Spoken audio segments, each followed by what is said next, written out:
Welcome to Bible Sayings. Prepare for a moment of reflection and inspiration with the Word of God. Today we will be talking about the fourth part of the first book of Kings. Now in the 18th year of King Jeroboam the son of Nebat, Abijam began to reign over Judah. He reigned 3 years in Jerusalem. His mother's name was Maacah, the daughter of Abishalom. He walked in all the sins of his father, which he had done before him. And his heart was not perfect with the Lord his God, as the heart of David his father. Nevertheless, for David's sake, the Lord his God gave him a lamp in Jerusalem to set up his son after him and to establish Jerusalem, because David did that which was right in the Lord's eyes and didn't turn away from anything that he commanded him all the days of his life, except only in the matter of Uriah the Hittite. Now there was war between Rehoboam and Jeroboam all the days of his life. The rest of the acts of Abijam, and all that he did, aren't they written in the book of the Chronicles of the Kings of Judah? There was war between Abijam and Jeroboam. Abijam slept with his fathers, and they buried him in David's city, and Asa, his son, reigned in his place. In the 20th year of Jeroboam king of Israel, Asa began to reign over Judah. He reigned 41 years in Jerusalem. His mother's name was Maacah, the daughter of Abishalom. Asa did that which was right in the Lord's eyes, as David his father did. He put away the Sodomites out of the land, and removed all the idols that his fathers had made. He also removed Maacah his mother from being queen, because she had made an abominable image for an Asherah. Asa cut down her image and burned it at the brook Kidron. But the high places were not taken away. Nevertheless, the heart of Asa was perfect with the Lord all his days. He brought into the Lord's house the things that his father had dedicated, and the things that he himself had dedicated, silver, gold, and utensils. There was war between Asa and Baasha king of Israel all their days. Baasha king of Israel went up against Judah and built Ramah, that he might not allow anyone to go out or come in to Asa king of Judah. Then Asa took all the silver and the gold that was left in the treasures of the Lord's house and the treasures of the king's house, and delivered it into the hand of his servants. Then King Asa sent them to Ben-Hadad, the son of Tabraman, the son of Hezion, king of Syria, who lived at Damascus, saying, "Let there be a treaty between me and you, like that between my father and your father. Behold, I have sent to you a present of silver and gold. Go, break your treaty with Baasha king of Israel, that he may depart from me." Ben-Hadad listened to King Asa, and sent the captains of his armies against the cities of Israel, and struck Ijon, and Dan, and Abel-Beth-Maacah, and all Chinneroth, with all the land of Naphtali. When Baasha heard of it, he stopped building Ramah, and lived in Tirzah. Then King Asa made a proclamation to all Judah. No one was exempted. They carried away the stones of Ramah, and its timber, with which Baasha had built, and King Asa used it to build Geba of Benjamin and Mizpah. Now the rest of all the acts of Asa, and all his might, and all that he did, and the cities which he built, aren't they written in the book of the Chronicles of the Kings of Judah? But in the time of his old age, he was diseased in his feet. Asa slept with his fathers, and was buried with his fathers in his father David's city. And Jehoshaphat his son reigned in his place. Nadab the son of Jeroboam began to reign over Israel in the 2nd year of Asa king of Judah, and he reigned over Israel 2 years. He did that which was evil in the Lord's sight, and walked in the way of his father, and in his sin with which he made Israel to sin. Baasha, the son of Ahijah of the house of Issachar, conspired against him, and Baasha struck him at Gibbethon, which belonged to the Philistines, for Nadab and all Israel were besieging Gibbethon. Even in the 3rd year of Asa king of Judah, Baasha killed him and reigned in his place. As soon as he was king, he struck all the house of Jeroboam. He didn't leave to Jeroboam any who breathed until he had destroyed him, according to the saying of the Lord, which he spoke by his servant Ahijah the Shilonite. For the sins of Jeroboam which he sinned, and with which he made Israel to sin, because of his provocation with which he provoked the Lord, the God of Israel, to anger. Now the rest of the acts of Nadab, and all that he did, Aren't they written in the book of the Chronicles of the Kings of Israel? There was war between Asa and Baasha, king of Israel, all their days.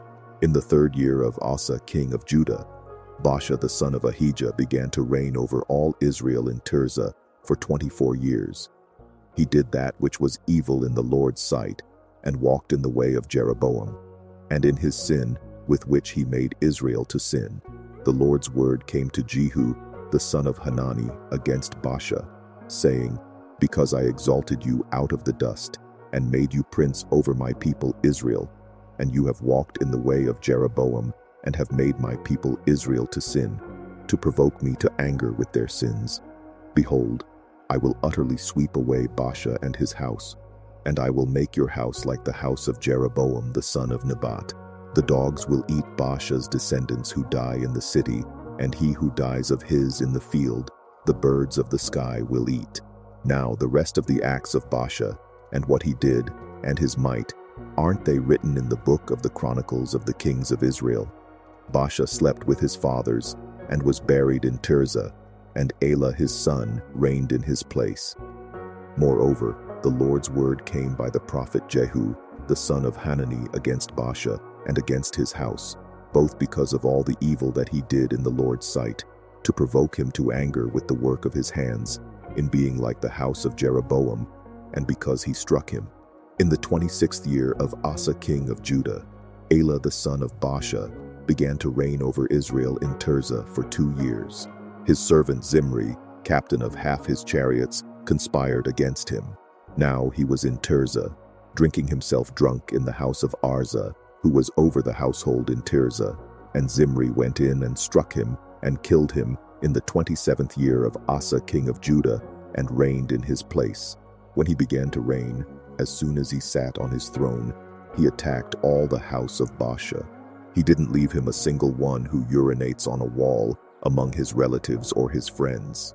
Thus Zimri destroyed all the house of Baasha, according to the Lord's word, which he spoke against Baasha by Jehu the prophet, for all the sins of Baasha and the sins of Elah his son, which they sinned, and with which they made Israel to sin, to provoke the Lord, the God of Israel, to anger with their vanities. Now the rest of the acts of Elah, and all that he did, aren't they written in the book of the Chronicles of the Kings of Israel? In the 27th year of Asa king of Judah, Zimri reigned 7 days in Tirzah. Now the people were encamped against Gibbethon, which belonged to the Philistines. The people who were encamped heard that Zimri had conspired, and had also killed the king. Therefore all Israel made Omri, the captain of the army, king over Israel that day in the camp. Omri went up from Gibbethon, and all Israel with him, and they besieged Tirzah. When Zimri saw that the city was taken, he went into the fortified part of the king's house, and burned the king's house over him with fire, and died, for his sins which he sinned in doing that which was evil in the Lord's sight, in walking in the way of Jeroboam, and in his sin which he did to make Israel to sin. Now the rest of the acts of Zimri, and his treason that he committed, aren't they written in the book of the Chronicles of the Kings of Israel? Then the people of Israel were divided into 2 parts. Half of the people followed Tibni the son of Ginath to make him king, and half followed Omri. But the people who followed Omri prevailed against the people who followed Tibni the son of Ginath. So Tibni died, and Omri reigned. In the 31st year of Asa king of Judah, Omri began to reign over Israel for 12 years. He reigned 6 years in Tirzah. He bought the hill Samaria of Shemer for 2 talents of silver, and he built on the hill, and called the name of the city which he built Samaria, after the name of Shemer, the owner of the hill. Omri did that which was evil in the Lord's sight, and dealt wickedly above all who were before him. For he walked in all the way of Jeroboam the son of Nebat, and in his sins with which he made Israel to sin, to provoke the Lord, the God of Israel, to anger with their vanities.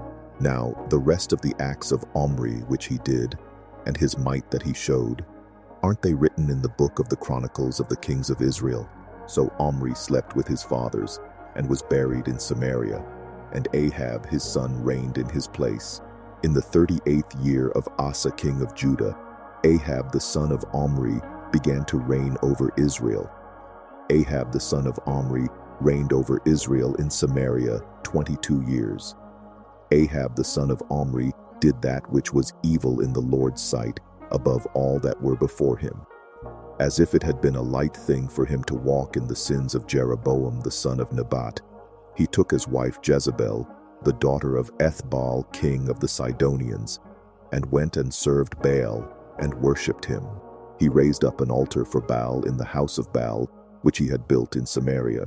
Ahab made the Asherah, and Ahab did more yet to provoke the Lord, the God of Israel, to anger than all the kings of Israel who were before him. In his days Heel the Bethelite built Jericho. He laid its foundation with the loss of Abiram his firstborn, and set up its gates with the loss of his youngest son, Segub, according to the Lord's word, which he spoke by Joshua the son of Nun. Elijah the Tishbite, who was one of the settlers of Gilead, said to Ahab, "As the Lord, the God of Israel, lives, before whom I stand, there shall not be dew nor rain these years, but according to my word." Then the Lord's word came to him, saying, "Go away from here, turn eastward, and hide yourself by the brook Cherith, that is before the Jordan. You shall drink from the brook. I have commanded the ravens to feed you there." So he went and did according to the Lord's word, for he went and lived by the brook Cherith, that is before the Jordan. The ravens brought him bread and meat in the morning, and bread and meat in the evening, and he drank from the brook. After a while, the brook dried up, because there was no rain in the land. The Lord's word came to him, saying, "Arise, go to Zarephath, which belongs to Sidon, and stay there. Behold, I have commanded a widow there to sustain you." So he arose and went to Zarephath. And when he came to the gate of the city, behold, a widow was there gathering sticks. He called to her and said, "Please get me a little water in a jar that I may drink." As she was going to get it, he called to her and said, "Please bring me a morsel of bread in your hand."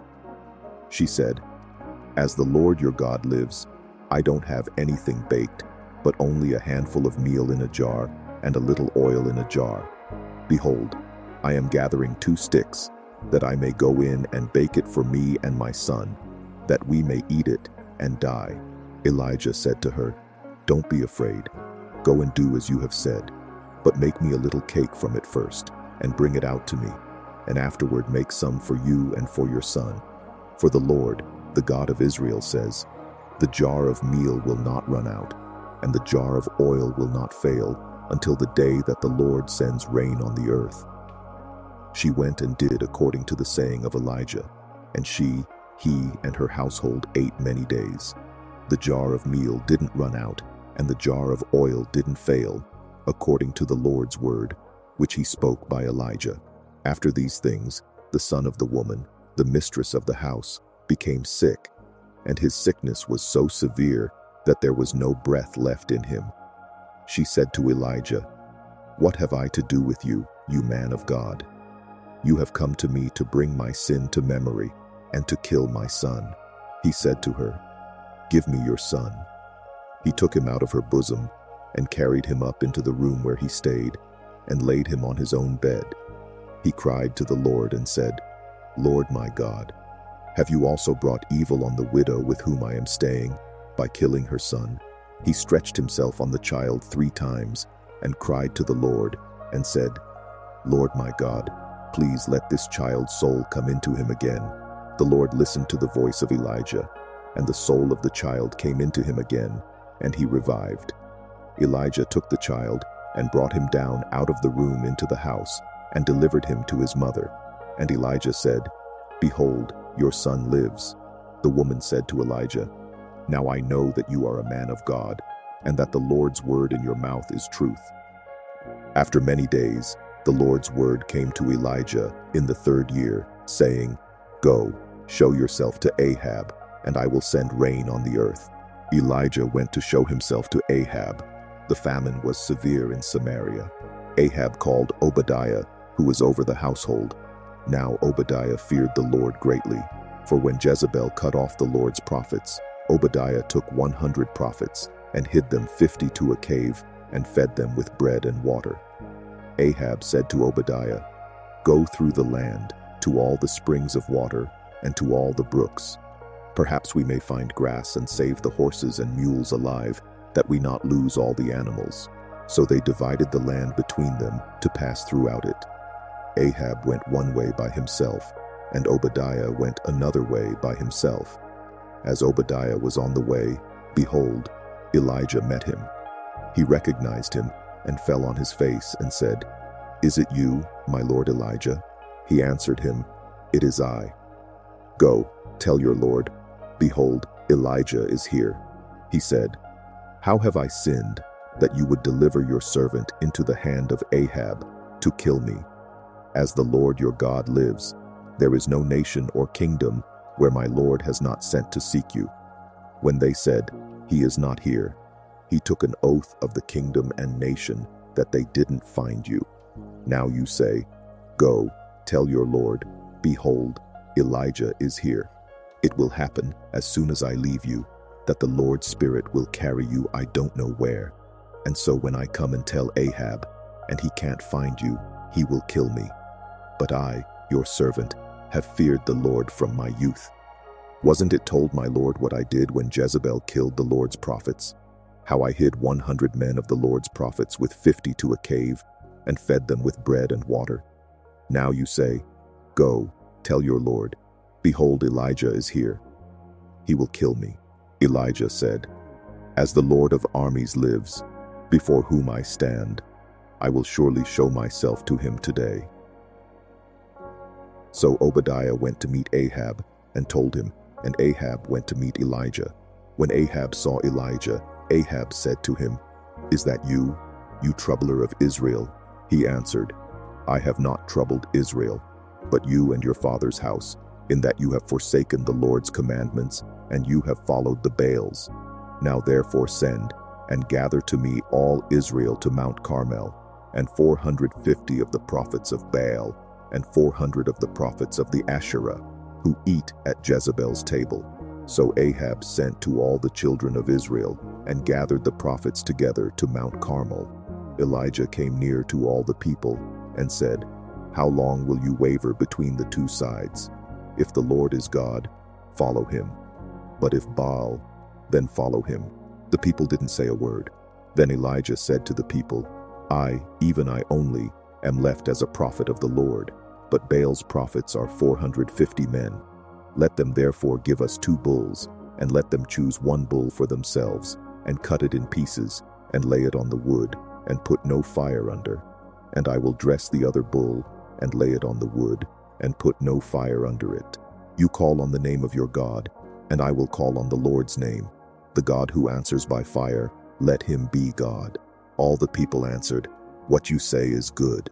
Elijah said to the prophets of Baal, "Choose 1 bull for yourselves, and dress it first, for you are many, and call on the name of your God, but put no fire under it." They took the bull which was given them, and they dressed it, and called on the name of Baal from morning even until noon, saying, "Baal, hear us." But there was no voice, and nobody answered. They leaped about the altar which was made. At noon, Elijah mocked them and said, "Cry aloud, for he is a god. Either he is deep in thought, or he has gone somewhere, or he is on a journey, or perhaps he sleeps and must be awakened."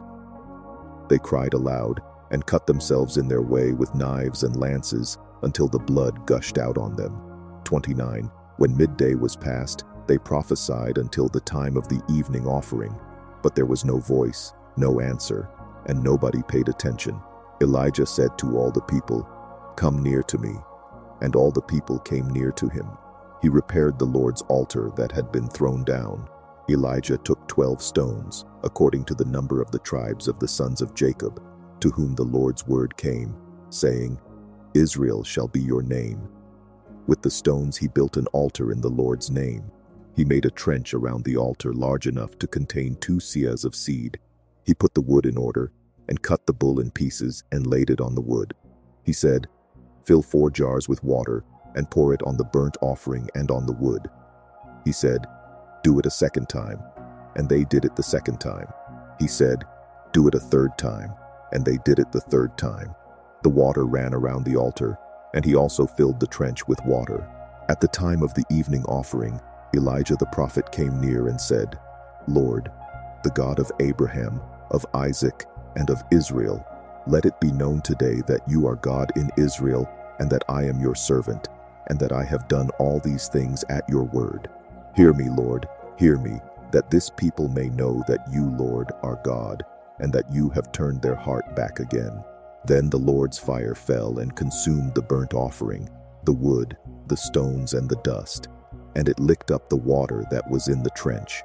When all the people saw it, they fell on their faces. They said, "The Lord, He is God. The Lord, He is God." Elijah said to them, "Seize the prophets of Baal. Don't let one of them escape." They seized them, and Elijah brought them down to the brook Kishon and killed them there. Elijah said to Ahab, "Get up, eat and drink, for there is the sound of abundance of rain." So Ahab went up to eat and to drink. Elijah went up to the top of Carmel, and he bowed himself down on the earth and put his face between his knees. He said to his servant, "Go up now and look toward the sea." He went up and looked, then said, "There is nothing." He said, "Go again 7 times." On the 7th time he said, "Behold, a small cloud, like a man's hand, is rising out of the sea."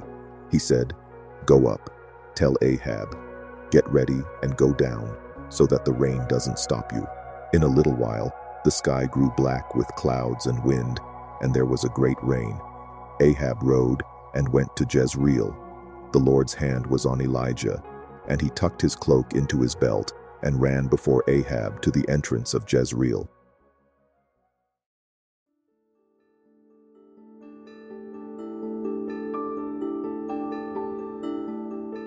We have reached the end of another Bible sayings for today. May the message inspire and strengthen your faith. We hope this portion of the word has touched your heart. To continue receiving these daily moments of reflection, subscribe to the channel. Leave your comment about what impacted you the most, and don't forget to share so more lives can be reached by the word. We are counting on you. Thank you very much, and may God bless you.